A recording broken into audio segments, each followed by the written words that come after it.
ஒரு சின்ன குழந்தையெல்லாம் வந்து கேண்டிகேப்ட் மாதிரி இருக்கிறாங்க, அதாவது உடல் பாதிக்கப்பட்ட, பார்த்தீங்களா, பார்த்துருப்பீங்க. அந்த தம்பி வந்து பாடுறாரு, அந்த தம்பியும் பாடுறாரு.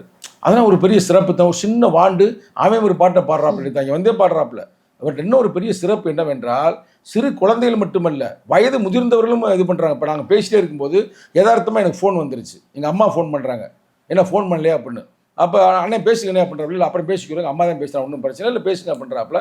நான் ஃபோனை வாங்கி பேசிவிட்டு நான் சொல்கிறேன், நான் வந்து வேடனோட இருக்கிறேன். ஏன் எங்கே இருக்கிறேன், திருச்சூரில் வேடனோட இருக்கிறேன்னா, தெரியாதுன்றக்க நான் சொல்கிறேன், யாருன்னு தெரியும். ஆனால் எங்கள் அம்மாவுக்கு தெரியுது.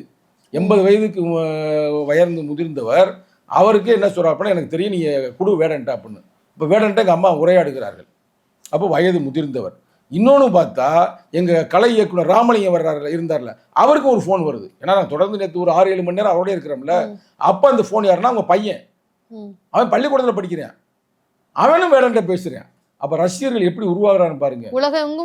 உலகமெங்கும் என்பதை விட வயது வித்தியாசம் இல்லாத ஒரு ரசிகர்கள் இருக்கிறார்கள். அதுதான் தம்பிக்கு இருக்கிற பெரிய வரலாற்று சிறப்பு.